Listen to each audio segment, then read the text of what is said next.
Isso, estamos hoje, que é a terceira aula desta nossa matéria, terceira aula desta nossa matéria dos Evangelhos, terceira aula, curso básico em teologia, turma das quintas-feiras. Hoje é quinta-feira, 15 de dezembro de 2022, quinta-feira, 15 de dezembro de 2022, né? Agradecemos ao esforço que o irmão Kleber e o irmão Fábio fizeram por estarem aqui. De momento ainda estamos aguardando, né, confirmadamente nossa irmã Jaqueline Zerbinato, mas deve estar tendo problemas de conexão. Lamentamos a ausência do INSE e da irmã Isabelle, né, por motivo de força maior. Como o irmão Kleber esteve na aula passada, então me dirijo a ele, perguntando se ele se lembra. Acredito que sim, claro, que a memória dele está cada dia melhor. Qual a página onde nós paramos? Eu sei onde estou. Estou olhando para ela, mas eu quero saber se o irmão Kleber está ligado.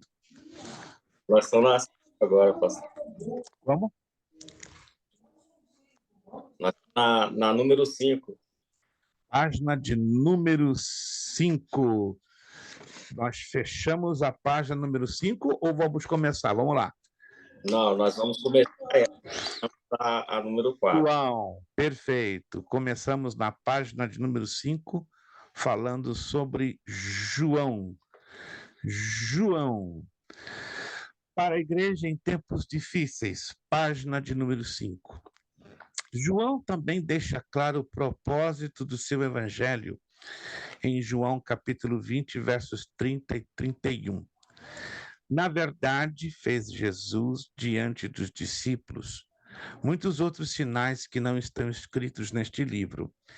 Estes, porém, foram registrados para que creais que Jesus é o Cristo, Filho de Deus, e para que, crendo, tenhais vida em seu nome. E aprendemos nesse texto que Jesus não se limitou a fazer milagres unicamente aqueles, não é, que foram registrados nos 4 evangelhos, incluindo o evangelho de João, mas ele fez muito mais outros, muito.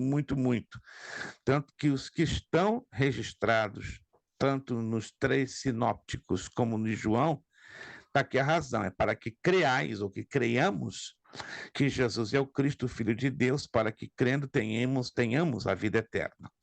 Em João, vemos com maior clareza possível que Jesus Cristo é o Messias, o Deus Filho, que se fez carne. Lembram-se o significado do nome Messias? Lembram-se ou não? Está na apostila aqui. Mas e na apostila daqui? E a apostila daqui? Eu quero saber a apostila daqui, ó. Aqui também tem uma apostila. Bom, Fábio, ó, para sua apostila, essa aqui de cima, a de baixo é fácil, eu quero saber a de cima. Acho que o Fábio não está me ouvindo. Na apostila de cima, irmão, você lembra o significado do nome Messias? Porque irmão tem 2 apostilas, tem a de baixo e tem a de cima, então usa a de cima. Vamos lá. Ele está batalhando ali para abrir o áudio. Agora eu consegui abrir aqui, que eu estou no celular. Eu sou ruim demais de mexer. No celular é complicado. Eu já participei de conferências de vídeo no celular, é muito complicado. Não consigo, não dou conta do recado, não. Bom, Fábio, tenta virar o seu celular, de repente ele amplia o campo de visão. Melhorou 200%, olha lá. Negócio é obediente. Se os aparelhos do irmão Fábio não forem obedientes, eu desisto aqui agora. Né? É o Kleber. Só que o Fábio tem maior campo de visão, né? Não sei, deve ser o tipo do telefone. Mas vamos lá, irmão Fábio. Significado do nome Messias. Olha para a apostila de cima, de baixo não, daqui de cima. Lembra? A gente tá batendo sempre na tecla e parece estar um pouquinho difícil para ficar fixado na mente. Messias. Falou o significado de 3, 4 coisas ao mesmo tempo, e Messias significa Meu Deus, isso aí eu sei desde quando eu nasci, pastor. E agora na hora da Desde pergunta. quando nasceu. Ouviu, irmão Kleber? Que bom que tem uma testemunha aqui. Desde quando nasceu, ele já sabia o significado do nome Messias. Fala sério, olha, Ah, essa ficou boa, tá bem gravado isso aqui. não é escolhido, né? Não, não, não, não, não, não. Tá pertinho. Faz um esforço, faz um esforço. Eu sei que o irmão sabe. Meu. Faz um esforcinho que o irmão vai se lembrar. E olha que quase toda aula a gente bate nesta tecla. Aham. Quase toda aula, para não dizer Não, todas as tá aulas. aqui, tem que estar. Isso aqui é fácil de gravar. Isso aqui é porque foge mesmo da mente. Pode. É Ungido. ungido. Ungido é o mesmo significado do nome Cristo. Cristo é a forma grega, Messias é a forma hebraica. Vão anotando aí em algum lugarzinho para não perderem o fio da meada. Qualquer texto que eu anotei, não Ungido. lembro. Ungido. E Jesus quer dizer Salvador.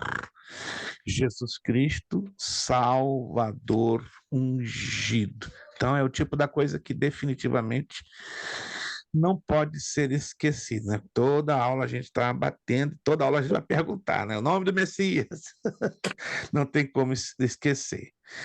João 1,18, aqui na nossa apostila nós lemos: ninguém jamais viu a Deus.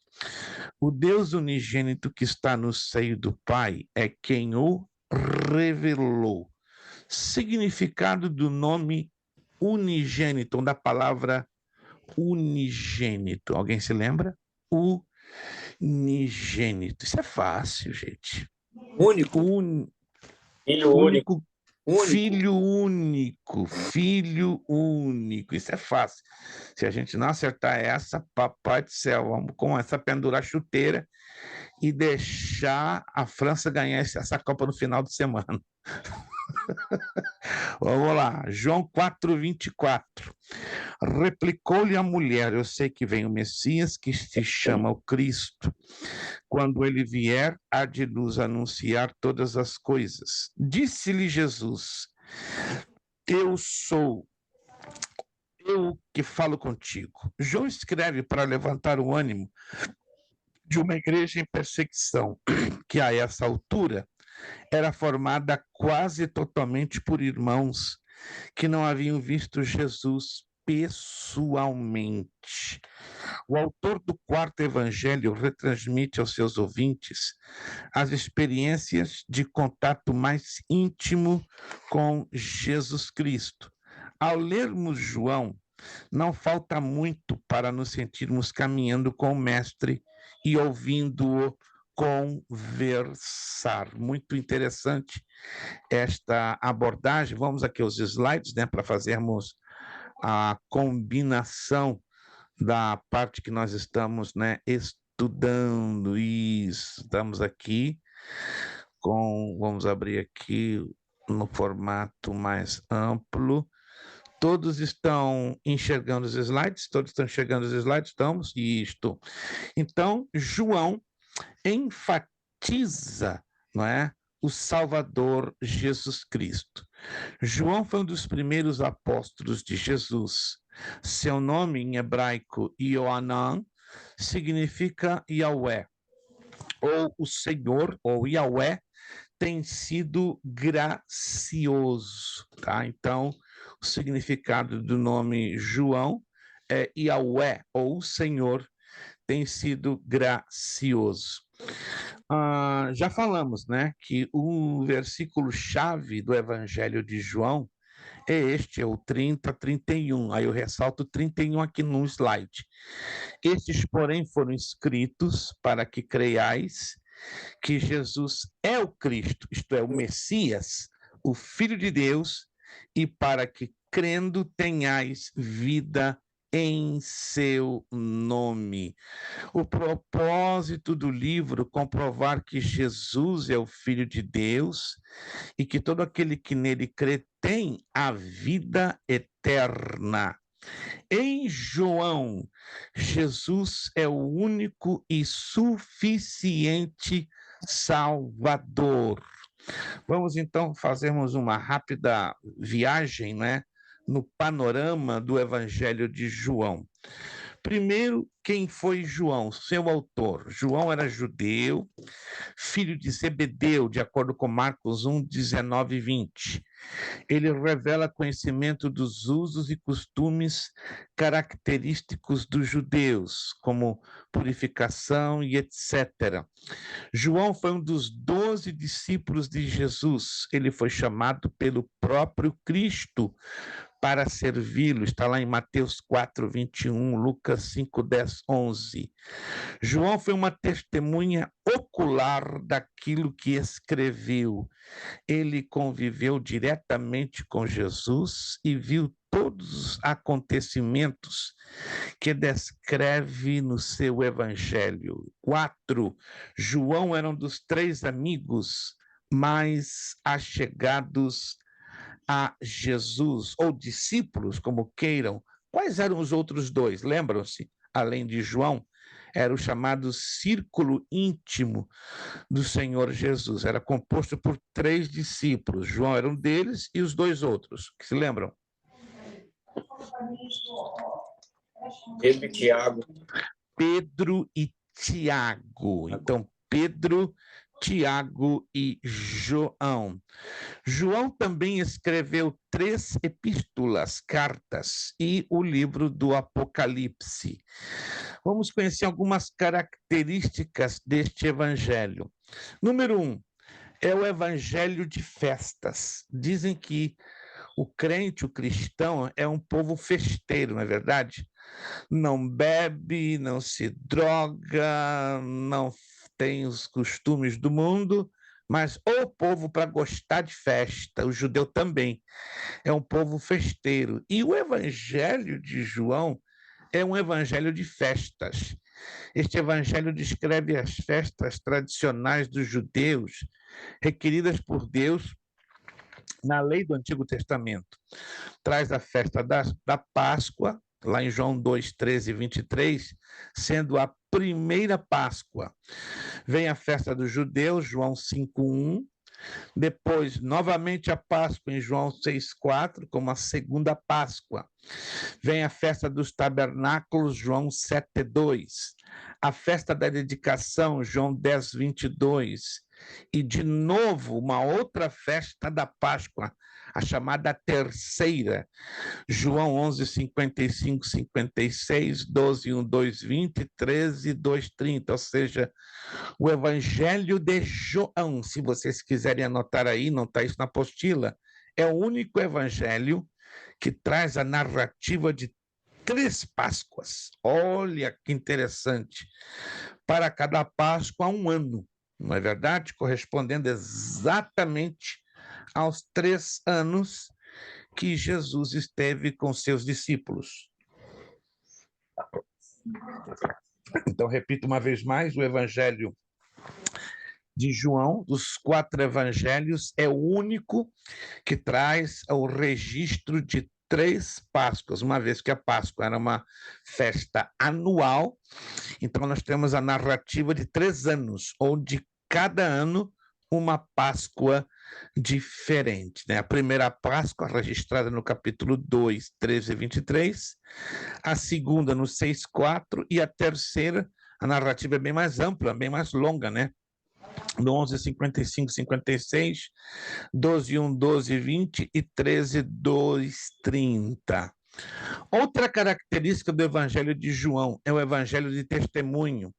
Ele escreve para provar que Jesus é o Cristo e oferece testemunhos para defender a sua mensagem. Aí nós vemos, né? Quantos testemunhos temos no Evangelho de João?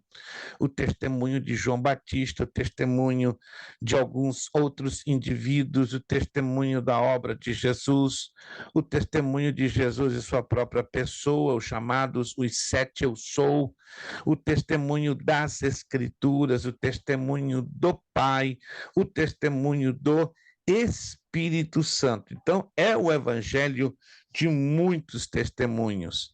Também o evangelho de fé. Ele deixa claro, bem claro, que o seu propósito é levar as pessoas a crer em Jesus. João 20, 30, 31. E para isso, ele dá muitos exemplos de pessoas que creram. Ele também dá muitos ensinamentos sobre a fé e nos mostra como a fé pode crescer. É um evangelho espiritual. Ele nos apresenta as mais profundas meditações de João, que fala da doutrina da salvação, contando história naturalmente. A história de Jesus. Ele enfatiza a humanidade e a divindade de Jesus com grande habilidade e destrói as bases dos mestres gnósticos da sua época. Eu creio que eu já falei um pouco sobre isso, mas havia uma heresia muito forte nos tempos do evangelista João, chamada gnosticismo, né? Ela é uma seita que ensinava com que o homem encontrasse a sabedoria dentro de si próprio, a sabedoria divina dentro de si próprio. Mas, em contrapartida, os gnósticos negavam que Jesus fosse divino, fosse o Filho de Deus. Por isso que este evangelho ele apresenta o lado que os gnósticos combatiam, ou seja, a divindade. Por isso, João é um evangelho espiritual. É um evangelho de simbolismo. Todo livro tem a linguagem de símbolos. Os números 3 e 7 prevalecem no livro, ou seja, Deus e a perfeição, porque o número 3 é o número de Deus, né? Pai, Filho e Espírito Santo. E 7 é o número da perfeição. Cada um dos 8 milagres narrados é um sinal. Aí vem a multiplicação dos pães, revela que Jesus é o pão da vida, Jesus é o bom pastor, a videira verdadeira, a porta, o verbo vivo, o caminho, a luz, a vida, a verdade, etc. É o evangelho da encarnação.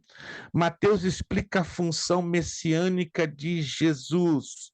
Marcos explica a obra ativa. Lucas explica o seu caráter perfeito. E João explica que ele deixou a sua glória e veio habitar entre nós. O Verbo se fez carne. Deus não está distante de nós, ele veio a nós por meio de Jesus. Ele tornou-se um de nós. É um evangelho da salvação. Não pode haver dúvidas com respeito a isso, ligado ao evangelho de João.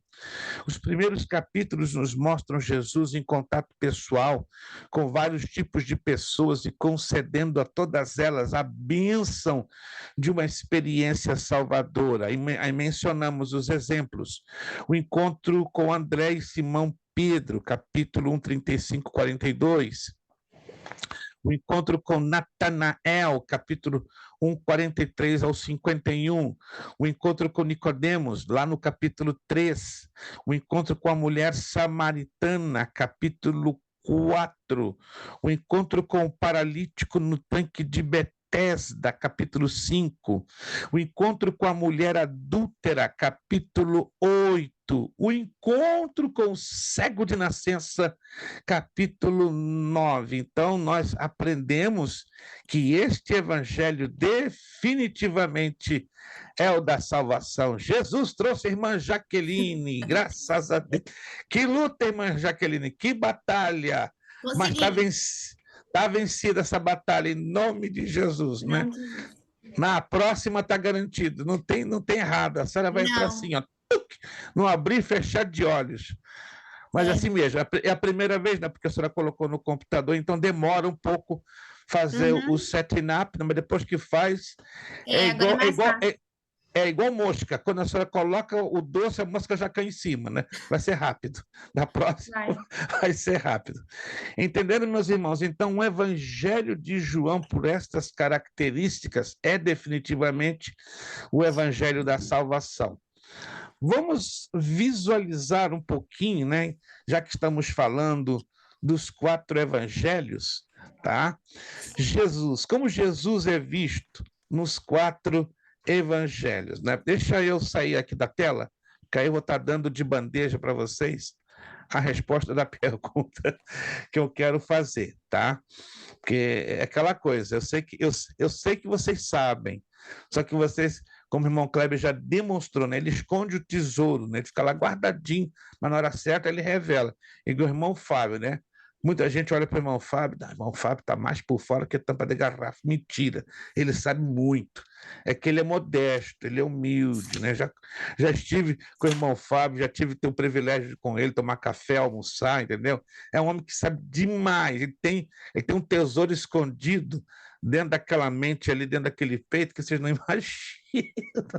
Então, baseado em irmã Jaqueline também, estou conhecendo a irmã Jaqueline aos pouquinhos, a irmã Jaqueline também sabe muito, no planeta, né? Como dizem os mineiros, né? Porque ela é humilde, então ela esconde o tesouro, mas na hora certa ela coloca para fora. Gente, ó, essa turma aqui, todo mundo sabe tudo, graças a Deus, né? O Wince também, com aquele rostinho simples, tranquilo, quando ele abre a boca é perigoso. E a irmã Isabelle, a mesma coisa. Mas vamos lá. A perguntinha que eu vou fazer, ela é mais fácil do que um espirro no início da manhã, né? Não sei se vocês têm o hábito de espirrar de manhã, então a pergunta que eu vou fazer é tão fácil como um espirro dado pela manhã. Vocês se lembram que na primeira aula e na segunda eu bati muito na tecla sobre a simbologia dos 4 evangelhos? Vamos lá. Lembram-se que Mateus é simbolizado por uma figura, Marcos por uma outra figura, Sim. Lucas por uma outra figura, e João por uma outra figura. Só para melhorar a memória, essas figuras são animais, ok? Quero saber, então, quais os animais que representam os 4 evangelhos. Mateus, qual é o animal que representa Mateus? Leão. Leão, perfeito. Marcos, qual é o animal que representa Marcos? Boi. Boi ou touro, perfeito. Lucas. Homem ou anjo? Homem ou anjo, excelente. E João? Águia. Perfeito. Voltando a Mateus, que tem a imagem de um leão. Qual o significado do leão? Poder. Não é poder. Então, poder. Realeza. Realeza. O leão está apontando para realeza. Boi ou touro?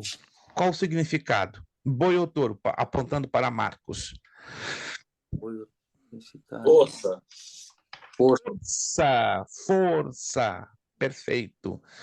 Já Lucas, na imagem do anjo ou do homem, o que simboliza? A humanidade. Humanidades, o servo. E a águia aponta para quê exatamente? A divindade. A divindade. Então, temos bem claro, então, o significado.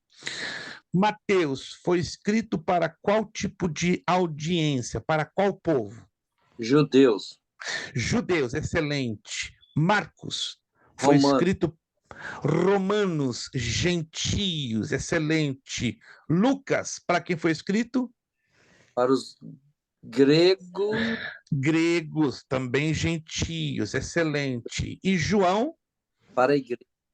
Para a igreja. Então, não podemos nos esquecer dessas simples, porém importantíssimas particularidades. Vamos lá, então, voltamos de novo ao slide, porque o objetivo desse slide é trazer um repeteco, não é? Apresentando Jesus nos 4 evangelhos. Já falamos, mas nunca é demais voltar a rebobinar. Todos estão vendo os slides? Todos. Isto. Pastor. Sim. É porque passou aqui, o símbolo de anjo e homem significa o quê mesmo? Servo. Humanidade. Okay. Servo, humanidade. Ok? Eu acredito que eu já postei lá no grupo também os slides. Confere, gente? Está lá Sim, postado, está lá postado, então façam uma gentileza e o favor, no que puderem, claro, salvarem esses slides, porque eles serão necessários para vocês terem uma melhor compreensão da matéria. Embora é uma matéria pequenina, porém com conteúdo muito rico. Jesus nos 4 evangelhos. Isso aqui é apenas um repeteco. Rei. Mateus escreveu aos judeus e apresenta Jesus como rei. Ele começa mostrando sua genealogia real. Está lá no capítulo 1 do Evangelho de Mateus. Servo. Marcos escreveu aos Romanos e apresenta Jesus como servo. Na verdade, é Marcos e não Lucas que apresenta Jesus como servo, né? Porque se confundem pela questão da força. Mas, na verdade, o servo mesmo, propriamente dito, é aplicado ao Evangelho de Marcos. Ele mostra Jesus em ação, o dever do servo. Homem. Lucas escreveu aos gregos e apresenta Jesus como o homem perfeito. Esta era a grande aspiração dos filósofos. Ele mostra que jamais chegaremos à perfeição aqui na terra, mas podemos seguir aquele que é perfeito, Jesus. Deus. João escreveu a todos os crentes e, sendo íntimo de Jesus, apresenta detalhes de sua vida e que os outros não viram. Ele nos mostra a possibilidade de um relacionamento estreito com o Deus Todo-Poderoso, o nosso Salvador. Então, de uma maneira, para que você não se esqueça, tente, na medida do possível, decorar essas 4 linhas finais que estão aqui no slide. Você tem essas linhas, né? Mateus ocupa-se com a vinda de um Salvador prometido. Marcos ocupa-se com a vinda de um Salvador poderoso. Lucas ocupa-se com a vinda de um Salvador perfeito. E João ocupa-se com a vinda de um Salvador pessoal. Percebem que para cada um dos evangelhos, aqui apresentamos a palavra Salvador. Então, Mateus, Salvador prometido. Marcos, Salvador poderoso. Lucas, Salvador perfeito. João, Salvador pessoal. Essa é a visão mais ampla e clara do Senhor Jesus nos 4 evangelhos. Vamos lá, vamos voltar à apostila. Deixa eu ver aqui. Isto. Vamos voltar à apostila e vamos conhecer agora, lá na página 6, o ambiente espiritual no Novo Testamento. Jesus Cristo, o Deus homem, havia cumprido e aperfeiçoado a lei. Alcançou a realização de toda a libertação do pecado e nossa retomada da comunhão com o Pai. Todavia, a igreja nasceu dentro de um ambiente judeu, na continuidade das promessas do Velho Testamento. Então, precisamos entender o que acontecia com a nação judaica ao tempo narrado nos evangelhos, o que nos esclarece o contexto real do Novo Testamento. Número 1, nenhum relato de profecia durante 4 séculos, desde Malaquias até João Batista. Na teologia, temos um termo, uma expressão que é dada a este vazio, né, de revelação profética que ocorreu entre Malaquias e Mateus. Eu creio que eu devo ter falado isso 1 ou 2 vezes. Lembram-se qual é o termo que a teologia dá a esse vazio de revelação profética entre Malaquias e Mateus? Foi um período de 400 anos. Deus não falou com o homem através de profeta por 400 anos. Mas como isso é chamado? Tem uma frase, tem uma expressão que é dada pela teologia. Deus se calou. Não, ela é uma frase de 2 palavrinhas. Período Porque não dá... perdido. Ou ou se o irmão Kleber acertar o segundo, eu lanço 75. Pronto. Ah, Período interbíblico é 1, ou aí eu dou 75. Ele sabe, gente, olha só. Qual que Eu ele sei falou? que você... Período interbíblico. Mas tem dois termos. Interbíblico ou... eu tô querendo dar 75, gente. Vocês não estão me ajudando. Silêncio profético. Oh, meu. Anote aí. Esse vazio de 400 anos entre Malaquias e Mateus, ele é conhecido como período interbíblico ou silêncio profético. Ou seja, por 400 anos, Deus não usou nenhum profeta para revelar a sua palavra. A palavra inspirada, claro.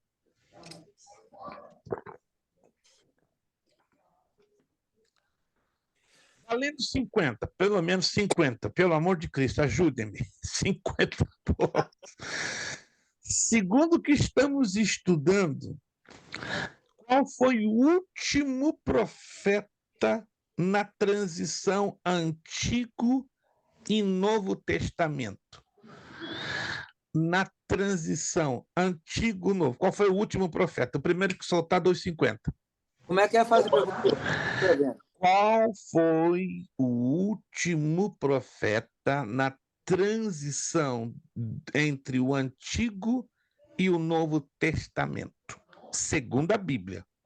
Entre o Antigo e o Novo? Entre. Quando houve uma transição, me acompanha, Antigo entrando para dentro do Novo. Nessa transição, a Bíblia nos relata que foi o chamado último profeta.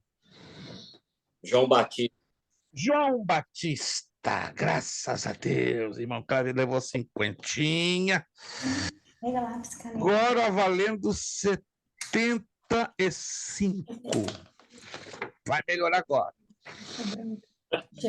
Lá em João 11, diz claro, né? Vamos em João 11, só para não ficar nas minhas palavras. Que aí alguém, não estou dizendo que vocês estão desconfiando de mim, mas é importante a gente conferir tudo que nós falamos aqui, tá bom? Vamos lá no Evangelho de João, capítulo 11, versículos 11, 12 e 13. Vale a pena que você anote, isso aqui é importante, tá? Evangelho de Mateus, capítulo 11, versos 11, 12 e 13. Em verdade vos digo, entre os nascidos de mulher, ninguém apareceu maior do que João Batista, mas o menor no reino dos céus é maior do que ele. Desde os dias de João Batista até agora, o reino dos céus é tomado por esforço, e os que se esforçam se apoderam dele, porque todos os profetas e a lei profetizaram até João. Compreenderam aí? Porque todos os profetas e a lei. Lembre-se que essas são as duas partes que compõem a Bíblia hebraica. Profetas e lei.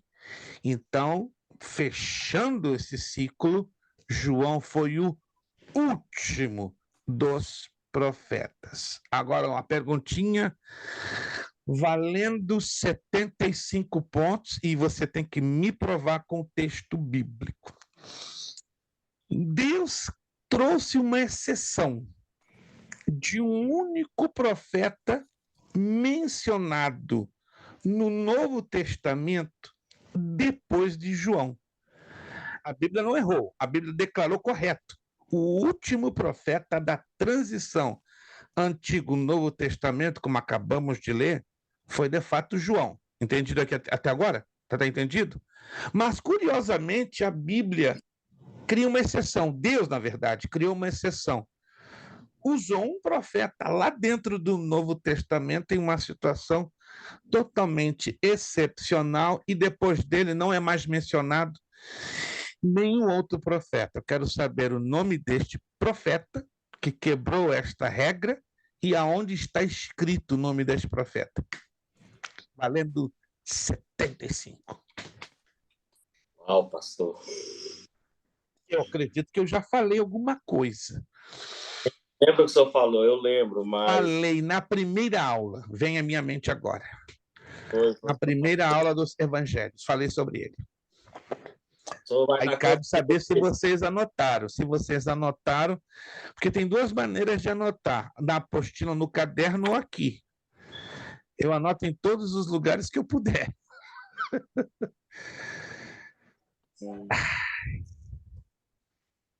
Pera aí, só um segundinho, pastor. Um segundinho, vamos lá, valendo 75. A Ai, próxima aula vou lançar perguntas para isentar vocês da prova. Eu quero essa isentar glória. pelo Tá menos melhorando. dois ou três de vocês. Ô, pastor, Hum, eu sei o nome dele e aonde está escrito, só não sei o versículo. me dá o nome e eu quero o texto completo. Ele lá em Atos 21. E o nome dele é Ágabo. Lhe dou 50, pelo menos, não lhe dou 75. Eu Isto. só não recordo o versículo. Ágabo, capítulo 21, versículo 10. Vamos lá? Atos dos Apóstolos, capítulo 21. Vamos ser justos com o irmão Kleber. Já está com 50, ó, já está com acumulação. Está perigoso, irmão Kleber, está perigoso. Estou percebendo que ele vai ser o primeiro a ganhar isenção aí. Atos capítulo 21, versículo 10. Demorando-nos ali alguns dias, desceu da Judéia um profeta chamado Ágabo. Anote aí, não é para esquecer. E pegue o pessoal da sua igreja. Faça essa perguntinha, vamos ver se o pessoal da sua igreja vai conseguir responder. Com toda humildade, lhes garanto, não. Não. Isso eu tenho absoluta. Como é que o senhor tem tanta certeza? Posso estar muito errado. Eu faço essa pergunta há 51 anos. E eu só conheço 5 pessoas que em 51 anos, assim, responderam na ponta da língua. E não foram pastores, acredite. Foram crianças de escola dominical, que é o mais impressionante. Crianças na faixa de 8 a 12 anos. Tinham a resposta na ponta da língua. Os pastores dançavam na maionese. Rapaz, os homens estão pregando no púlpito e não sabem desses detalhezinhos. Agora, as crianças, eu tirei o chapéu, né? Uma de 8 anos, na hora. Profeta Ágabo, Atos 21, 10. O quê? Qual a tua idade? 8 anos. Você aprendeu isso quando? No ano passado, com a minha professora na escola. Rapaz! Criança tem essa coisa, gente. Quando a criança aprende, aprende. Por isso, vale a pena investir pesado com as crianças, porque elas seguram, retêm de tal maneira que não esquecem. Até hoje, irmãos, tem na minha mente pequenas canções que eu aprendi na escola dominical com 10, 11, 12 anos de idade, não tem como esquecer. Claro, nem todos tiveram esse privilégio, né, de, quando criança, terem conhecido a Cristo. Outros conheceram na idade adulta, já mais avançado, né? Mas quem pôde conhecer a Cristo quando criança, amém. Perfeito. Então, esse número 1 já eliminamos, né? Nenhum relato de profecia durante 4 séculos, desde Malaquias até João. Número 2, muitos falsos messias. Lembra-se o significado da palavra Messias? Sim. Qual é? Messias. Ungido. Graças a Deus, né? Um aluno de uma outra turma disse: o irmão Bolsonaro não tem nada a ver com Bolsonaro. Eu sei que você gosta, ama Bolsonaro, tem que orar muito por ele, mas não tem nada a ver com Bolsonaro. Ungido. Vamos lá. Muitos movimentos políticos religiosos estavam acontecendo naquele ambiente dos 4 evangelhos no Novo Testamento.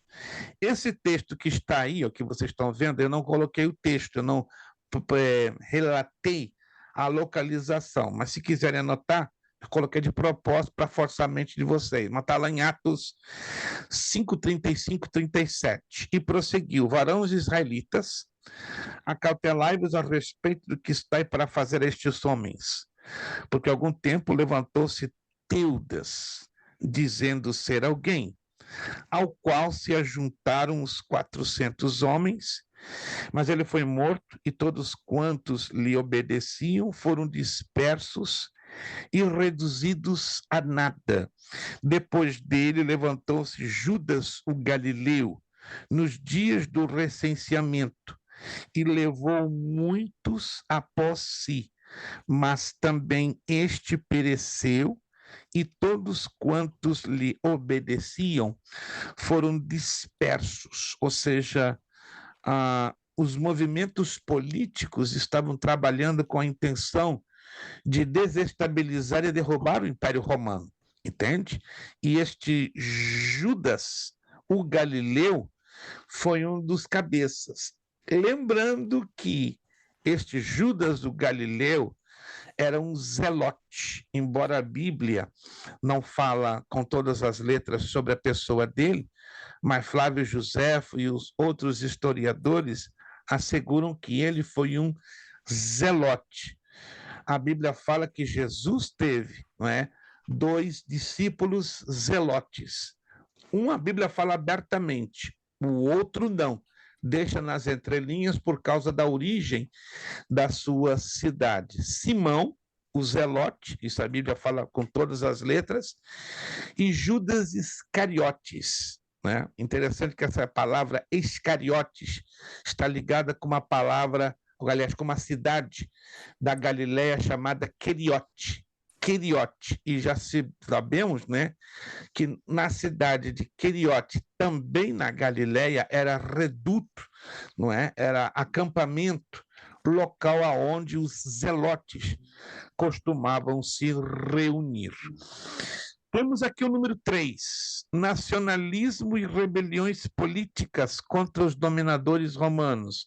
É o que estamos falando agora, né?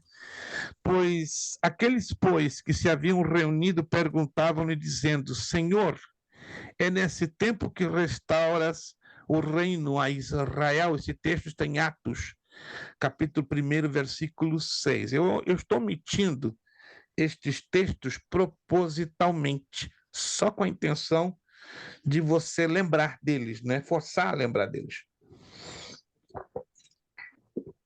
Nós temos aí o relato de Atos, capítulo 1, versículo 6. Ou seja, havia um grande anseio na nação de Israel para a restauração da nação sendo liberta da dominação romana. Vamos lá.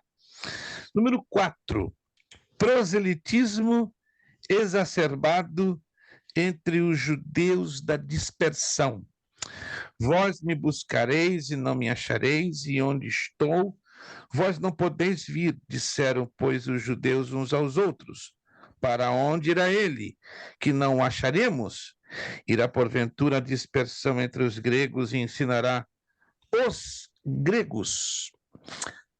A razão desse texto, ela tem um pano de fundo histórico curioso. Na época de Jesus, os 4 evangelhos, haviam muitos estrangeiros, né? Ali em Jerusalém, ali em Israel, e havia 2 grupos dos filósofos gregos, os epicureus e os estoicos. Se vocês se lembram, lá em Atos dos Apóstolos, Paulo proferiu um discurso no Areópago, né, que é um anfiteatro em Atenas, Grécia, falando exatamente a esses 2 grupos de filósofos, epicureus e estoicos. Os epicureus, eles eram uma mistura de religiosos com místicos, mas os os estoicos, né? Eles eram muito sistemáticos com respeito ao estilo de vida.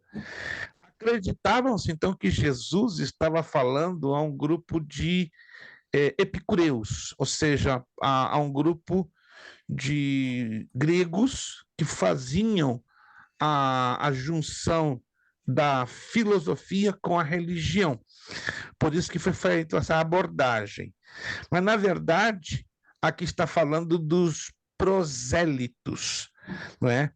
Os judeus da dispersão, os judeus que foram espalhados, eles passaram a ter um sentimento muito extremado com respeito à sua própria religião ou aquelas pessoas que eram convertidas ao judaísmo. O que vem ser um prosélito ou proselitismo? Vamos lá. Alguém se lembra do significado da palavra prosélito? Prosélito.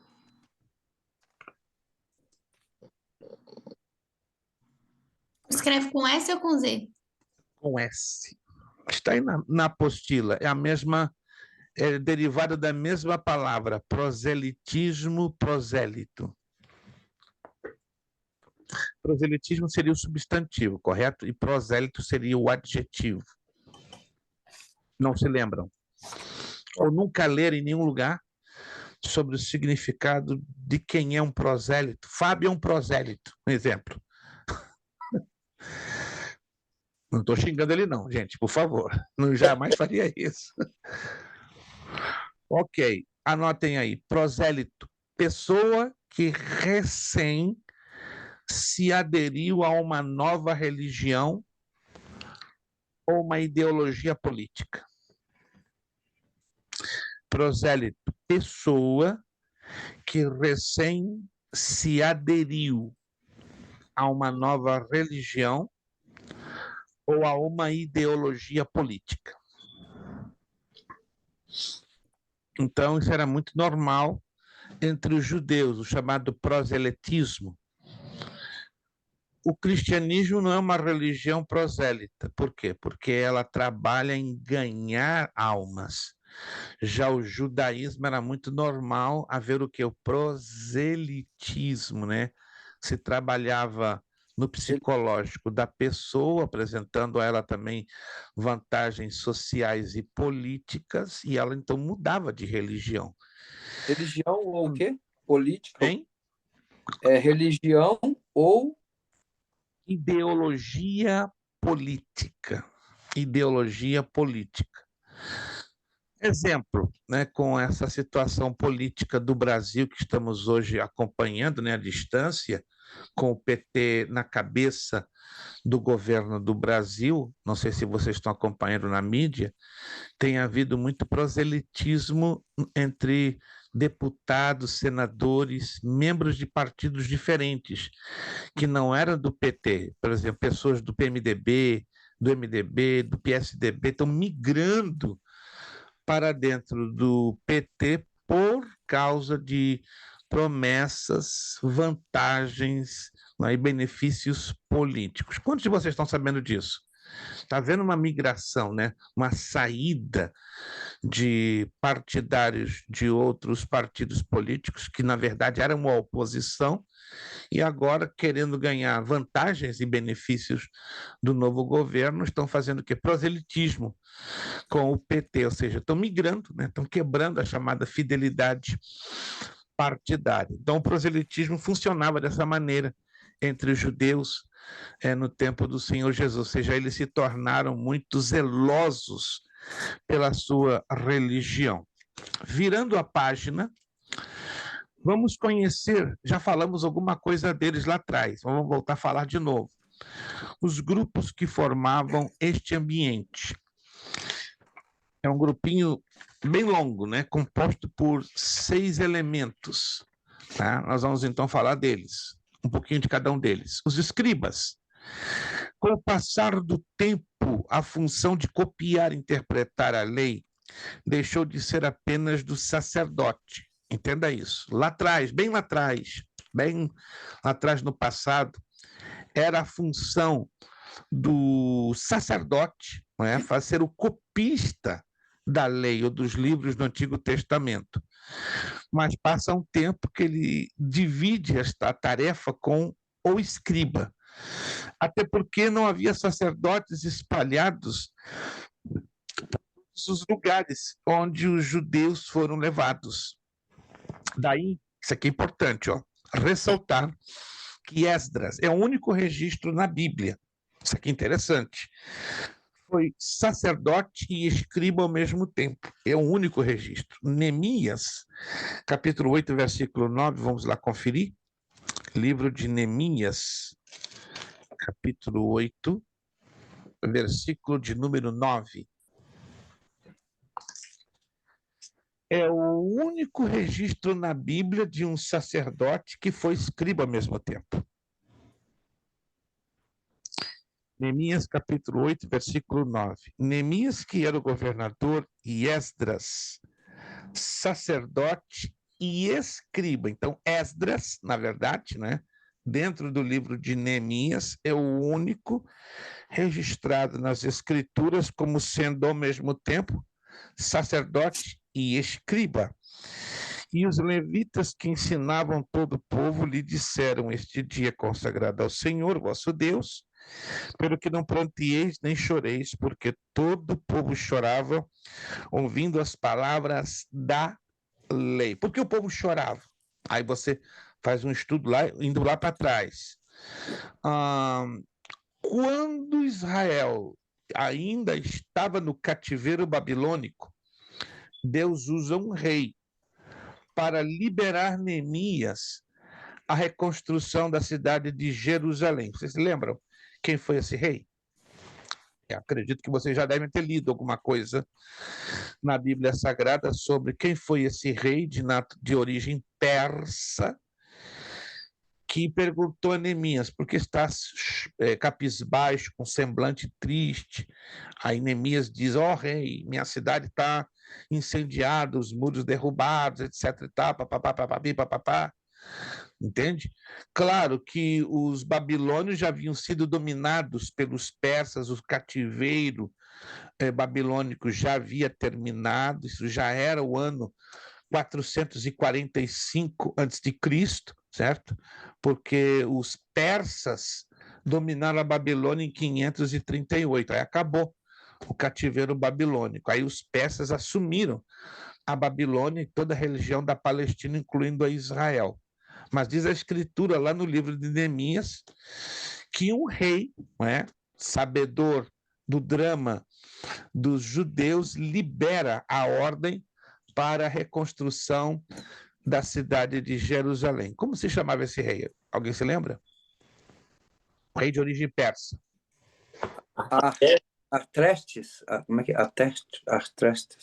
Artaxerxes. Artaxerxes. É só soletrar devagar. Arta de Arto. Xerxes. É um nome difícil, eu sei. Mas se você fala de uma vez só, embola a língua. Aí você está falando em mistério. Então é Artaxerxes. É um nome feio, eu sei disso. Segundo a história, ele foi o Artaxerxes II, porque teve o primeiro, né? Que na Bíblia ganhou um outro nome diante de uma mulher de grande importância. Lembram-se? Quem foi esse outro Artaxerxes? Só que este homem se destacou diante de uma mulher na Bíblia. A esse a quem me refiro foi Artaxerxes I. Mas a Bíblia fala que ele também tinha um outro nome, um nome medo. Ele tinha dois nomes, o nome persa e o nome medo. Mas este teve um relacionamento com uma mulher que se destacou muito na Bíblia. Não se lembram? Chegou a se casar com ela? Rapaz, vocês sabem que vocês estão escondendo o ouro, poxa. Ô, pastor. A mulher não sabe? Não se lembram quem foi essa mulher? Ele se casou com essa mulher. Essa mulher criou um destaque tremendo das Escrituras.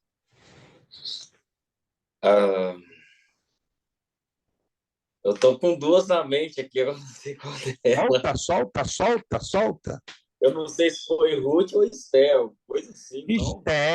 Esther, Né? Esther. Ela se casou com Artaxerxes I, que a Bíblia traz um outro nome. Qual seria esse outro nome? Não Hum, estão se lembrando? não, tá, esse aí não lembro, não. Assuero. Isso. Assuero. Eu sei que vocês sabem. Estão escondendo o ouro. É isso. Não tem jeito, não. O dia que vocês soltarem o ouro, vocês estão sendo isentos até das provas. Ih, vão ficar tão felizes. Chegar assim, dar 2, 3 aulas, já está isento, não precisa fazer prova. Só para vocês entenderem, então, que a Bíblia fala de 2 Artaxerxes. Isso é interessante, né? O primeiro é chamado de Assuero. E o segundo, a Bíblia não diz que ele é segundo, mas a história mostra. Foi o que deu ordem a Neemias para ir a Jerusalém e reconstruir a cidade. E Esdras, de acordo com o que estamos aqui estudando, foi o único sacerdote e escriba ao mesmo tempo. Neemias era o governador, correto? E Esdras foi sacerdote e escriba. Com o cativeiro babilônico, escribas passaram a ensinar o seu ofício aos seus filhos. 1 de Crônicas 2:55.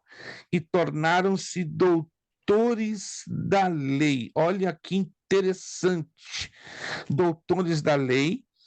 Depois eles se converteram em intérpretes da lei, mestres da lei, rabis ou rabinos, é uma linha da história, né?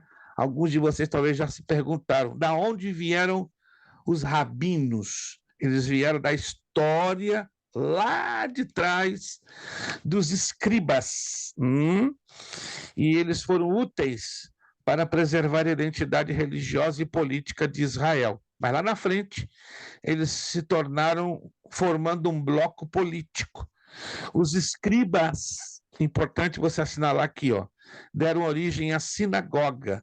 A maioria dos escribas era da seita dos fariseus. Lembram-se qual era a função das sinagogas? As sinagogas tinham uma função, o sinédrio tinha uma função e o templo tinha outra função. Lembram-se? Eram 3 instituições importantes no tempo dos 4 evangelhos, ou seja, o sinédrio tinha uma função, o templo tinha uma função e a sinagoga tinha uma função. Qual era a função da sinagoga? A sinagoga era lugar de ensino, né? De Era lugar... ensino, perfeito. É ali que se ensinava a lei, se ensinava a palavra de Deus. E o sinédrio, lembram-se? Qual era a função? Fórum. O sinédrio é como se fosse uma corte hoje, o Como fórum. um fórum, uma corte excelente, né? Ali eram julgadas as causas civis e criminais. Perfeito. Muito boa colocação do irmão Fábio. Seria semelhante a uma corte, a um fórum. E qual é a função do templo?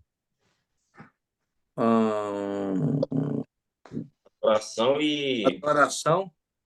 E tinha Oração, adoração e sacrifícios.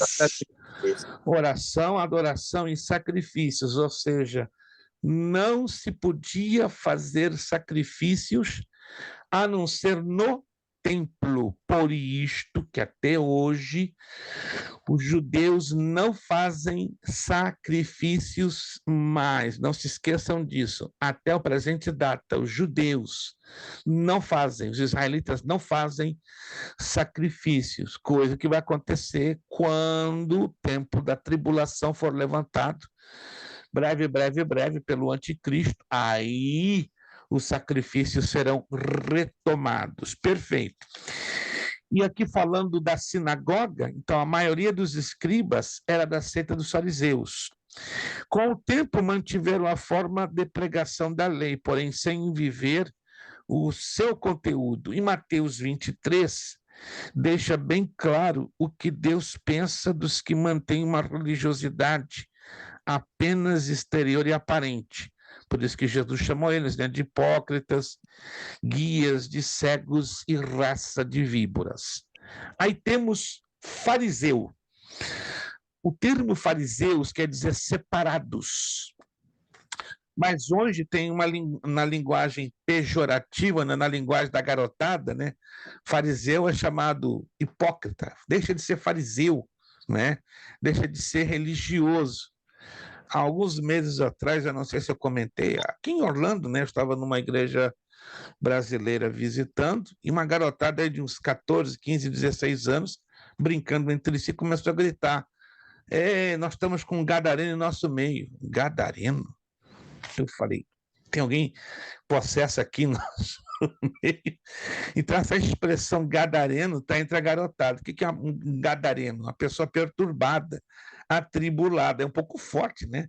Usar essa expressão gadareno. Então, isso é coisa da garotada. Então, até brinquei com esse grupinho, gente. Não fala isso não, porque pode criar um trauma, né? Que o camarada é um gadareno, mas à luz da Bíblia, o gadareno é uma pessoa que estava possessa por uma legião de demônios, né? Fariseu até passa, mas gadareno é um pouco forte.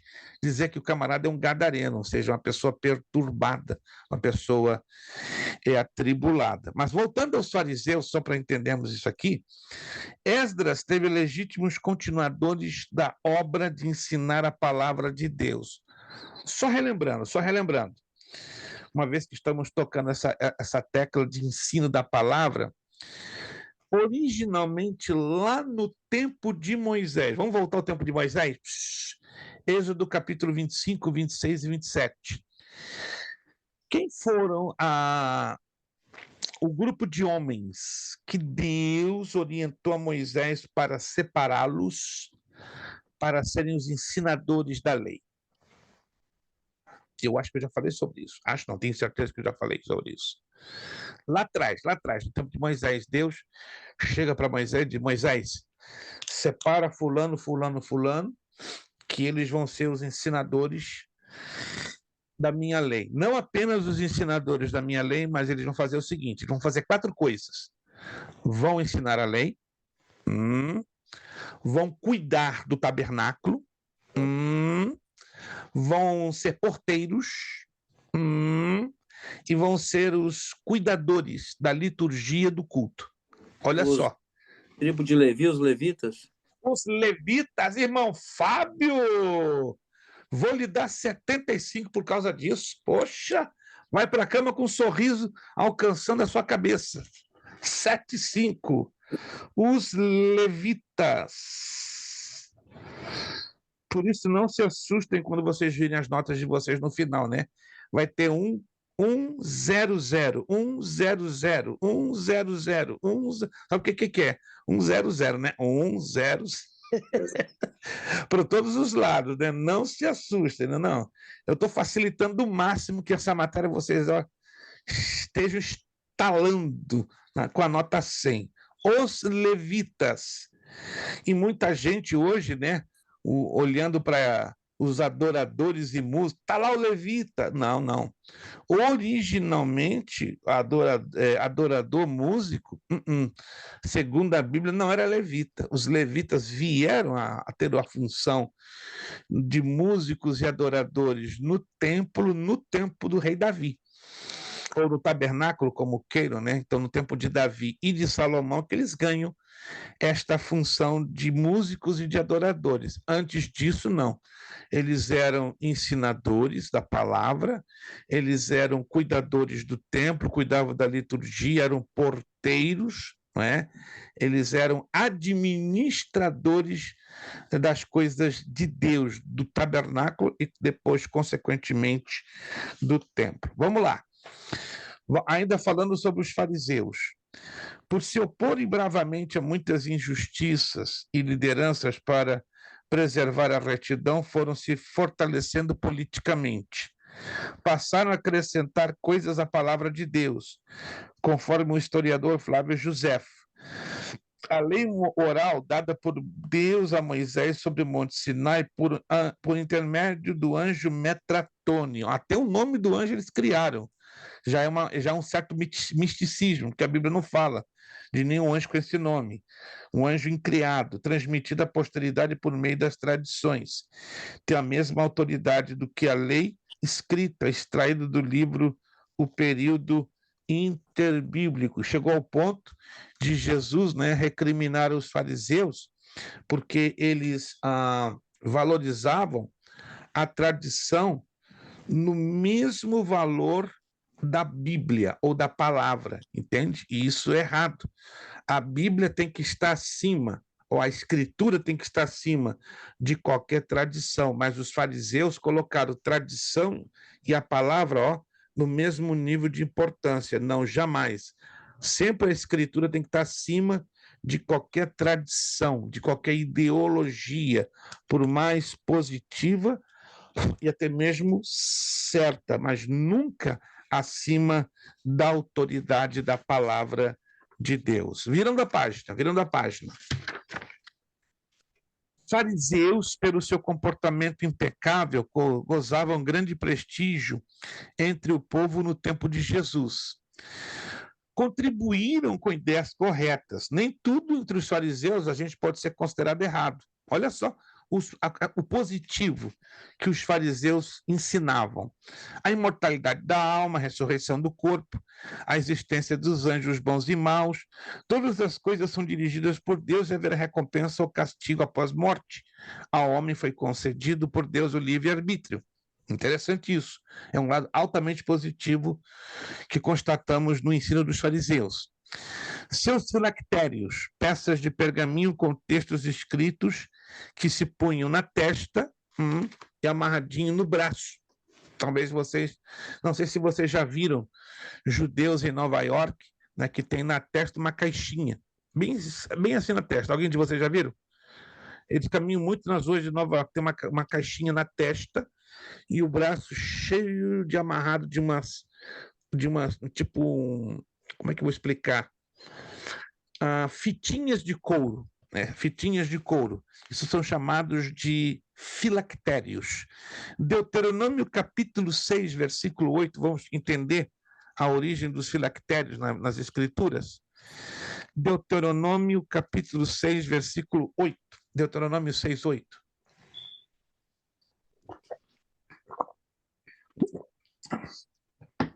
Diz ali a palavra de Deus em Deuteronômio 6, 8.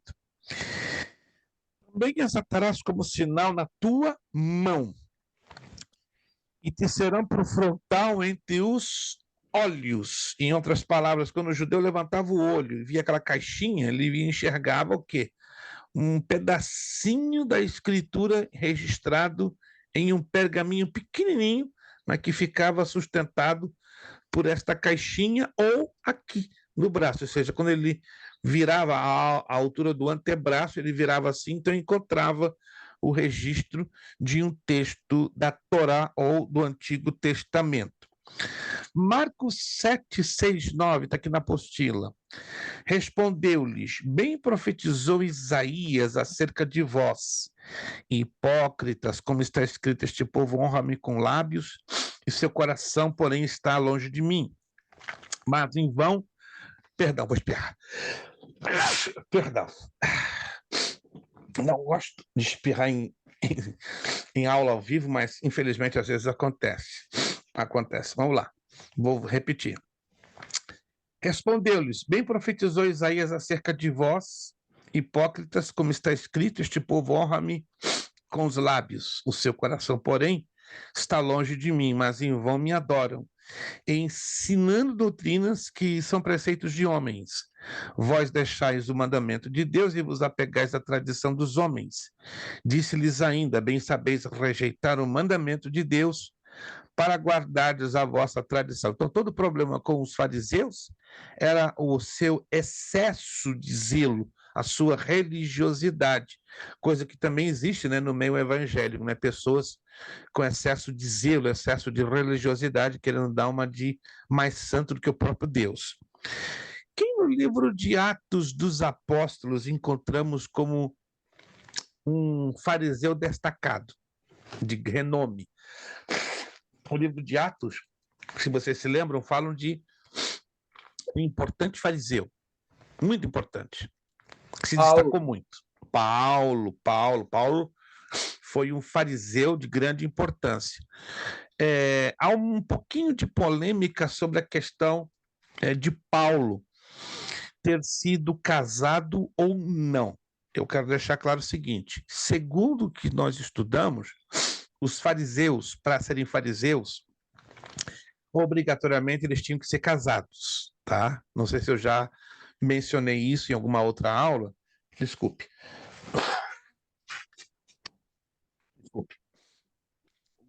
Um fariseu, para ser fariseu, ele tinha que ser casado e, consequentemente, membro do sinédrio. Aí há várias especulações querendo colocar que Paulo tivesse sido solteiro, mas impossível, impossível. Mas por que falam isso? Por causa da primeira carta de Coríntios, capítulo 7. Só para você se lembrar disso aqui, ó, que é importante. Primeira carta de Coríntios, capítulo 7. Primeira carta de Coríntios, capítulo 7, versículo 1 e 2. Primeira carta de Coríntios, capítulo 7, versos 1 e 2.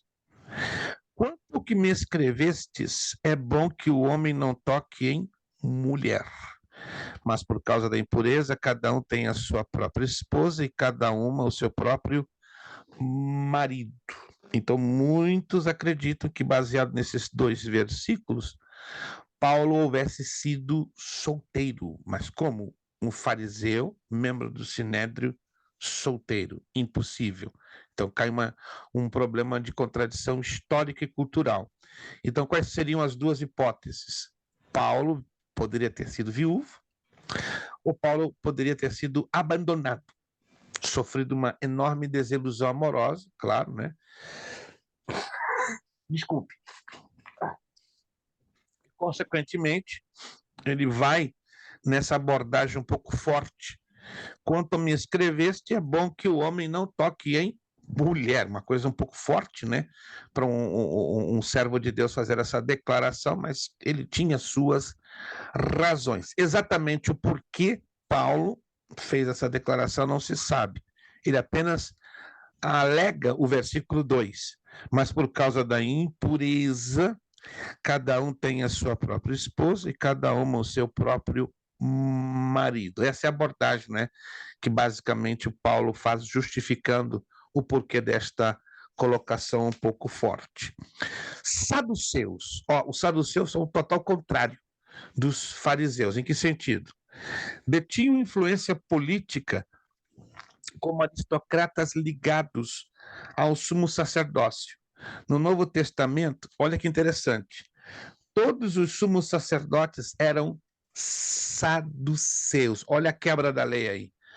Porque pela lei, todo sumo sacerdote deveria ser da tribo de Levi. Mas no Novo Testamento, todos eles se tornaram o quê?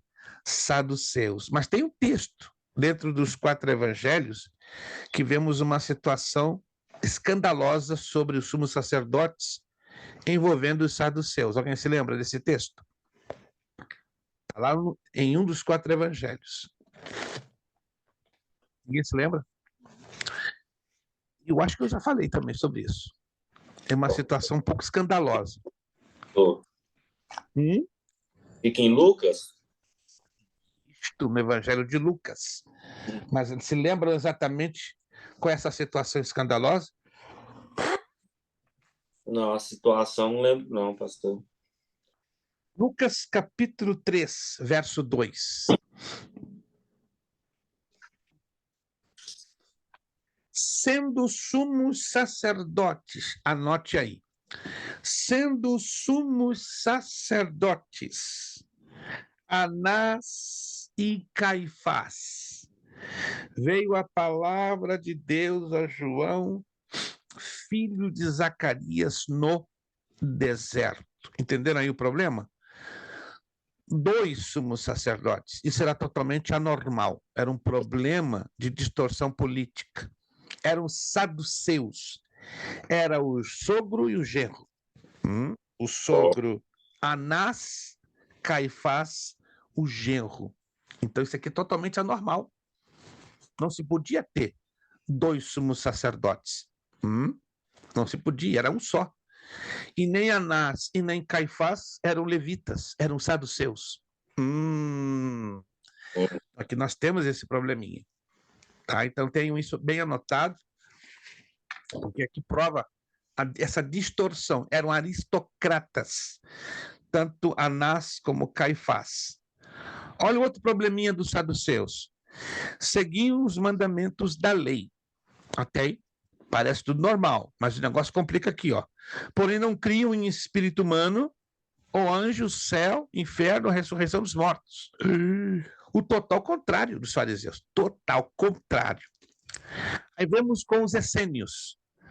A palavra essênio vem do termo santo. Guardavam com rigor legalista o Velho Testamento, né? Seria, me permita, e eu falo isso com profundo respeito, aquela comparação de uma denominação que existe no Brasil, aqui eu vi muito pouco, mas no Brasil ela se chama Deus é Amor. Conhece essa igreja? Deus é Amor? Eles são muito fortes, são muito agarrados a tradições, né? Eles têm um rigor legalista muito forte, mudaram um pouco com o passar dos anos, né? O fundador foi o pastor Davi Miranda, o missionário Davi Miranda, ali de São Paulo. Eu conheci, inclusive, o gigantesco templo deles em São Paulo. Olha, um negócio bruto.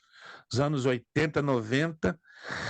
Depois foi caindo, agora a obra está nas mãos do filho, mas vamos dizer que eles seriam, né, a Igreja Deus e Amor, uma semelhança com os essênios daqueles tempos. Eram celibatários, abandonavam suas propriedades privadas e riquezas, ou seja, eles não se casavam e não tinham relações sexuais, que ao contrário, né, entre aspas, dos padres e freiras da Igreja Católica, que são ensinados a não se casarem. Aí eles são chamados de celibatos, mas é mentira. Nós sabemos que já tem havido dezenas e centenas de escândalos, não é? De padres pedófilos, de padres homossexuais, de padres que têm tido relações sexuais e também de freiras, entende? Então, o celibato na Igreja Católica é uma fachada para encobrir uma coisa que não é uma verdade. Porém, isso não acontecia com os essênios, né? Os essênios definitivamente, além de não se casarem, eles de forma nenhuma tinham nenhum tipo de relação sexual e viviam uma vida de restrição econômica, de restrição financeira material. Então, eles abandonavam suas propriedades privadas e todas as suas riquezas e viviam com uma espécie de voto de pobreza, né? Como os franciscanos, não sei se vocês sabem, dentro da Igreja Católica, eles vivem o chamado voto de pobreza. Os essênios não influenciavam Israel e não são mencionados, nem no Velho e nem no Novo Testamento, que não deixa de ser algo interessante. Temos o número 5, Herodianos, virando na página 9. Contrariando a lei de Moisés, os judeus tiveram sua consciência religiosa ferida pela imposição romana de um rei não judeu. Herodes era de Edom. Alguém se lembra de onde veio Edom? Edom. Da onde? Tem uma origem lá atrás do Antigo Testamento. Edom. Ai, gente, me deu um branco agora. Me ajudem. Branqueou a minha mente. Edom. Significado do nome Edom. Pastor, já vi o significado. É avermelhado que fala. Entendeu? Avermelhado, perfeito. Avermelhado. Mas Edom vem da onde? Lá atrás do Antigo Testamento. Se lembra? Avermelhado, perfeito, irmão Kleber. Irmão Kleber está com uma memória brilhante demais. Só que ele não quer soltar o jogo. Irmão Kleber, uma das minhas viagens a Massachusetts, tem que sentar, tomar um café para lhe ajudar a liberar essa unção que está guardada aí dentro. Anote aí, os edomitas estão ligados com Esaú, irmão de Jacó. Perfeito. Às vezes nos dá esses branquinhos, né, na nossa mente. Edom avermelhado, né? Lembra-se o quê? O guisado vermelho, né, que Jacó fez para Esaú para vender a sua primogenitura. Não tem como esquecer. Perfeito. Então, fariseus e herodianos eram inimigos irreconciliáveis, no entanto, se uniram para atacar a Jesus. Diz lá em Mateus 22, 15 e 16. Então os fariseus se retiraram e consultaram entre si como apanhariam alguma palavra, e enviaram-lhe os seus discípulos, juntamente com os herodianos, a dizer: Mestre, sabemos que és verdadeiro e que ensinas segundo a verdade o caminho de Deus, e de ninguém se te dá, porque não olhas a aparência dos homens. Está mandando uma de lisonjeiros, né? Dando uma de João sem braço com Jesus, mas Jesus sabia tudo que estava ocorrendo dentro do coração deles. E os fariseus, saindo dali, entraram logo em conselho com os herodianos contra ele para o matarem. Para o matarem. Que coisa séria, né? Aí nós temos aqui, né, os zelotes. E eu vou fechar aqui hoje com os zelotes. Aí na próxima aula a gente pega um pouco mais firme em cima disso aqui. Seguidores de Judas o Galileu, já falamos, né? Que no tempo do recenseamento de Herodes se levantou contra a cobrança de impostos pelos romanos e mortos seus seguidores foram dispersos. Atos 5:37. Jesus teve um discípulo, já mencionei sobre ele, Simão, Mateus 10:1-4. Antes era zelote, mas o Senhor pagava o tributo a César. Mateus 17:27. Na próxima aula, nós vamos começar a falar sobre João Batista, né? João Batista, a importância de João Batista no contexto dos 4 evangelhos do Novo Testamento, tá? Como já falamos, ele foi o último profeta da Velha Aliança, o Elias que viria preparar o caminho. Então na próxima aula nós vamos trabalhar bem esta parte. Foi o profeta que trouxe o batismo de arrependimento, que anunciou a Jesus. Então nós vamos entrar em bastantes pormenores que alguns de nós nem conhecemos sobre a pessoa de João Batista. Vamos corrigir os exercícios, os 2 últimos que nós temos, né? O 2 e o 3. O 2 e o 3? Isto. O 2 e o 3. O 2 é assinale com C para certo e é para errado. E o 3 é esta, ó, coluna A com coluna B. Deixa eu adiantar algo aqui importante. A nossa provinha vai acontecer no dia 5 de janeiro, que vai ser a nossa última aula das quintas-feiras, né? Depois, infelizmente, já não teremos mais, e aí os irmãos terão a opção somente da quarta, porque a terça, ela também é a turma do básico, só que ela está com 2 matérias à frente, e aí vai trazer um pouco de colisão a vocês. Então, a minha recomendação é que vocês migrem para a quarta. Então, dia 5 de janeiro vai ser a nossa provinha. Aí você vai me perguntar, qual vai ser a base? Ó, a base vai ser exatamente isso aqui, ó. Coluna A com coluna B. Se vocês se focarem aqui, ó, tá? Banana amassada com leite ninho e mel. Mamão com açúcar. Detalhe, vocês vão estudar, só que na prova não vai aparecer a ordem como está aqui. Não. Vai ser o conteúdo, me entendam, o conteúdo, mas eu vou trocar a numeração. Eu quero saber se vocês estudam, então eu vou o conteúdo exato. Se vocês estudam o conteúdo, na prova vai aparecer a numeração trocada. Simples.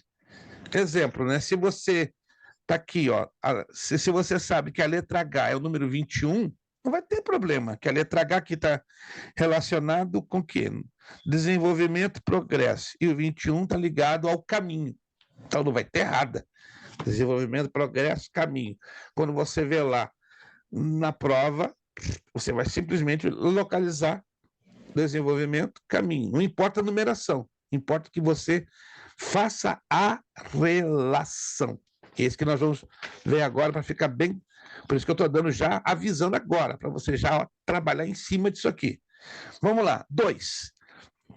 Assinale com C para certo e E para errado. Número 1, certo ou errado? Certo. Certo. Número 2. Mateus contém 20 parábolas, 15 exclusivas. Certo ou errado? Errado. Errado. Seu irmão Kleber, né? Seu irmão Kleber quer faturar.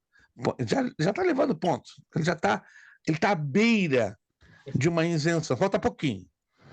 A menos que o irmão Fábio e a irmã Jaqueline entrem aí já, entendeu? Faça igualzinho a Argentina, faça aquele golaço e arrebate esse gol das mãos do irmão Kleber. Não, esses 2 aí eu respondi certo também. Certo e errado. Aleluia, 2 errado.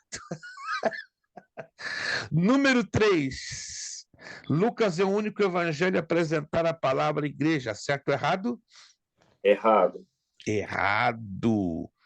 Número 4. As palavras-chave no evangelho de Mateus é rei e reino. Certo ou errado? Está certo, pastor. Certíssimo, certíssimo. Número 5, com respeito aos princípios do reino, Jesus é reconhecido pelas multidões como Filho do Homem, certo ou errado? Errado.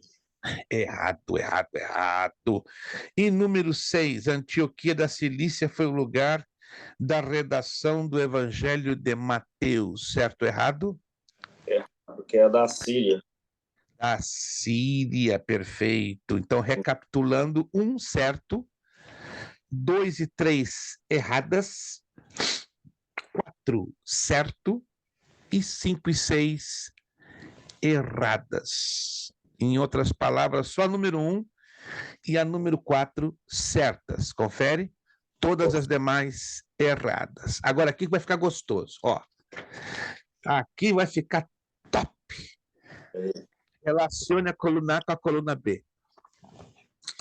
Eu vou dar as letras e vocês vão me dar os números. Lembrando que se você erra um número em relação a uma letra, cria o efeito dominó. O que é o efeito dominó? Vai criar um erro lá na frente em alguma outra casa, em algum outro parêntese, compreendem? Então tem que ser muito cuidadoso aqui, porque se você erra um parêntese, cria aquele efeito empurra, derruba todas as outras respostas que vierem pela frente. Letra A, qual é o número? É 10, pastor. 10. Letra A, 10. Perfeito. Não deixa o irmão Kleber sozinho, senão daqui a pouco ele vai começar a chorar. Deixa ele alegre participando também. Letra B, qual o número? 16. 16. Letra B, 16. Letra C. Não deixa o irmão Kleber sozinho, não, gente. Alguém participa com ele. Letra C, qual o número? 25. 25. Letra C, 25. Mal Fábio, a letra D, vamos lá, me responde. Qual seria o número? Letra D, consegue? Eu não fiz esse exercício aqui, pastor. Não fez. Irmã Jaqueline conseguiu fazer ou não? Também não. Então só ficou a rebordosa na mão do irmão Kleber. Vamos lá, irmão Kleber, salva esse povo aí que não pôde fazer. Letra D. Letra, qual que você falou aí? Número, letra D, né? D de dado. 14. 14. Só dá irmão Kleber na parada. Estou percebendo que ele vai ser o único isento dessa matéria. D14. Letra E. Letra E, número 1. 1.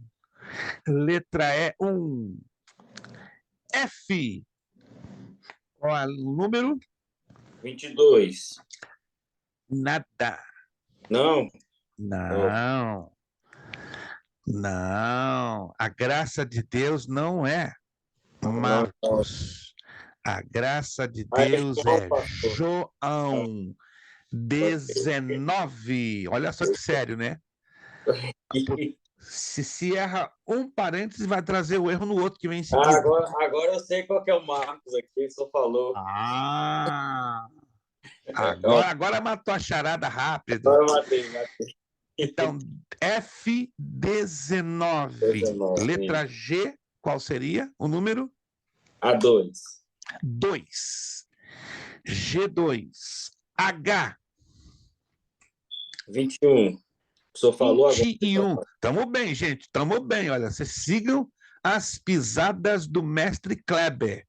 Quão bom é seguir as pisadas do mestre Kleber. Tá bom esse homem, tá bom esse homem. H21. I. Número 3. 3. Irmãos, ele só tropeçou em uma. Tá bom demais esse homem, hein? Pelo amor do Pai. Ele está passando as madrugadas nos montes. Então, ele está recebendo essa iluminação linda.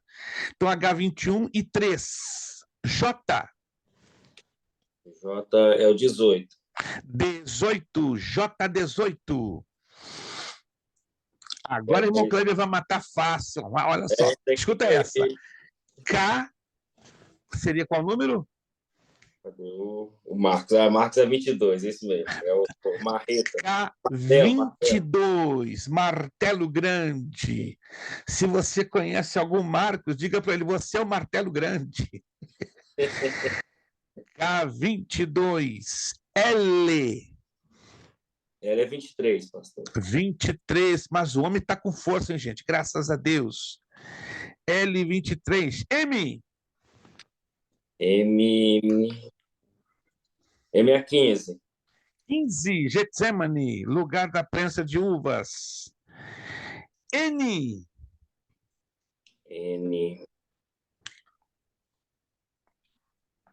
Eu coloquei 6, pastor. Não. O filho do homem, Ezequiel, não. Jesus em sua entrada triunfal, 4. Até agora tá bem, só errou 2. Tá excelente, irmão Kleber. Tá excelente. N4. O é 11. 11. O11. P. É o P que o senhor falou? Letra P de Paulo. 13. 13. Letra P, 13. Q de queijo. Qual o número? Essa é fácil.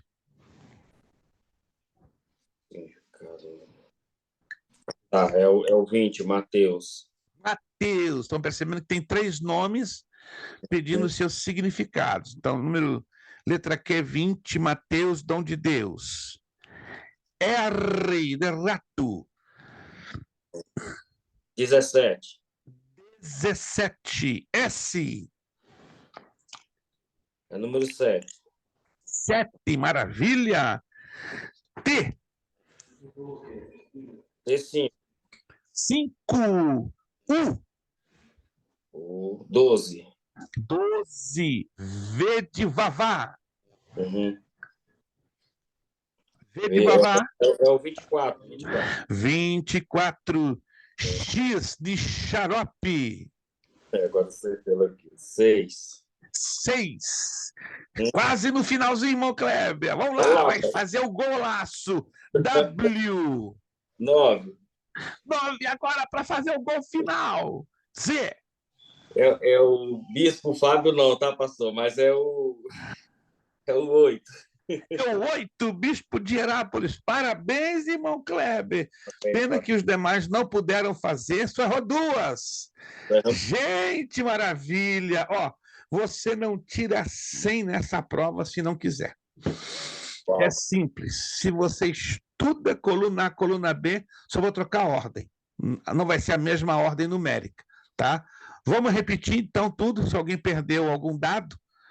A10, B16, C25, D14, E1, F19, G2, H21, I3, J18, K22, L23, M15, N4, O11, P13, Q20, R17, S7, T5, U12, V24, X6, W9, Z8. Confere tudinho? Confere. Maravilha.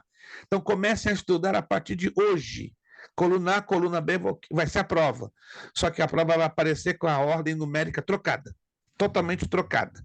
O conteúdo exatamente o mesmo. Só troca a ordem. Nada mais. Não vai ser essa ordem que vocês estão vendo aí, entendeu? O número 1, por exemplo, não vai aparecer 678 versículos, não. Como, por exemplo, a letra O, não vai aparecer o Evangelho de João. Vou trocar tanto a ordem das letras como a ordem dos números, para saber até que ponto vocês conseguiram reter a memorização. Amém, irmãos? Paramos por aqui. Creio que Deus nos falou algo, nos ministrou algo nesta noite, através da sua palavra, tá? E nós, então, passaremos para a próxima aula. Nossa provinha, então, vai acontecer no dia 5 de janeiro e a aula do dia 29, como eu já anunciei, infelizmente não teremos como, porque é a semana de balanço da nossa escola, que precisamos fazer esse balanço, do contrário, vamos continuar tendo muitíssimas dificuldades, né, na regularização das pendências administrativas, que são muitas, né, e eu estou sozinho e eu preciso ter este tempo para regularizar tudo isso, com a graça de Deus. Obrigado pela atenção de todos vocês, obrigado, irmão Kleber, pelo esforço. Irmão Kleber está sabendo muito, só que o irmão Kleber tem que liberar o ouro. O ouro está todo na mão dele, gente. Está todo na mão do irmão Kleber, meu irmão. O irmão Kleber libera, misericórdia. Libera um pouco para o Fábio, libera um pouco para a irmã Jaqueline, libera um pouco para o Wince, para a irmã Isabel. Irmão Kleber, libera, irmão. Deus lhe deu demais. Meu Deus, deu muito ouro na mão desse homem. Avisando, né, aos nossos irmãos que não puderam estar hoje conosco, a irmã Isabelle e o Wince, estudem. Caiam de cabeça aqui, coluna A com coluna B, caiam de cabeça, estudem, isso aqui vai ser o exato conteúdo da prova, repito uma vez mais, só que não vai aparecer nesta ordem, nem na ordem numérica, nem na ordem das letras, o conteúdo sim, vai ser exatamente igual, só que eu vou trocar a ordem tanto dos números como a ordem das letras, por isso que eu já estou me adiantando para você já pegar pesado, firme, estudando, e vai dar tudo certo, se Deus quiser. Vamos agradecer ao Senhor. Obrigado, irmão Fábio, irmã Jaqueline. Irmã Jaqueline hoje batalhou como nunca, né? Hoje ela foi uma maratonista, foi ali, foi acolá, se esticou, apertou e apareceu, graças a Deus. Problema este que não vai ocorrer, se Deus quiser, na próxima aula, né? E parabenizo, né, o esforço da nossa irmã Jaqueline. A senhora tem sido uma heroína, né? A senhora tem sido uma guerreira e Deus vai recompensar seu grande esforço, né? Sei que a senhora tem aí suas batalhas, suas lutas, sua situação de trabalho, de família, mas Deus vai recompensar seu esforço e conte conosco que estamos aqui para lhe ajudar. A senhora pegou o estudinho que nós mandamos para a senhora, né? Isso, leia com atenção, porque eu acredito que aquele estudo vai dar respostas às suas perguntas, mas se ainda ficarem dúvidas no ar, não pense duas vezes em nos mandar mensagem, um áudio, que estamos aqui para, com alegria, lhe ajudar. Gente, vamos agradecer ao Senhor nosso Deus, vamos pedir ao nosso irmão Fábio nos despedir em oração, permitindo Deus. Próxima quinta, dia 22, estaremos aqui, né? Véspera de Natal, né? Estaremos aqui, então, com a nossa última aula do ano de 2022. Já queremos agradecer a você, aluno, que pôde já fazer o pagamento do mês de dezembro. Se não fez ainda, façam até o dia 30. Os que fizeram, obrigado. E os que não fizeram, não se esqueça de não deixar passar do dia 30 de dezembro o pagamento do corrente mês de dezembro. Obrigado, Deus os abençoe. Irmão Fábio, nos despedindo com uma palavra de oração.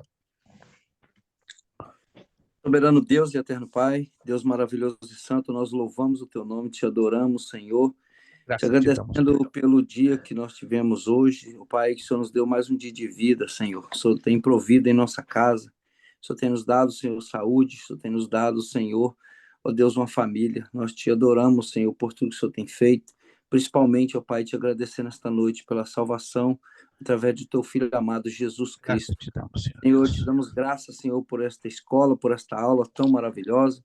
Continua, Senhor, dando graças, Senhor, pastor Luiz. Também, Senhor, cuida, Senhor, da família dele, das suas questões, das suas pendências. Os desejos do seu coração possam ser atendidos pelo Senhor, de acordo com a tua vontade, Senhor.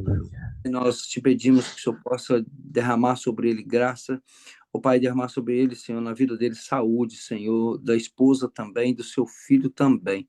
Ó Pai, dos demais irmãos, ó Deus, que está aqui, os que não puderam estar, que o Senhor possa, Senhor, continuar dando ânimo, vigor para continuar estudando a tua palavra, para que lá fora possamos, ó Deus, pregar para outros, ó Deus, e ter habilidade, Senhor, diante da palavra para ensinar, ó Deus, e mostrar para eles o caminho da salvação.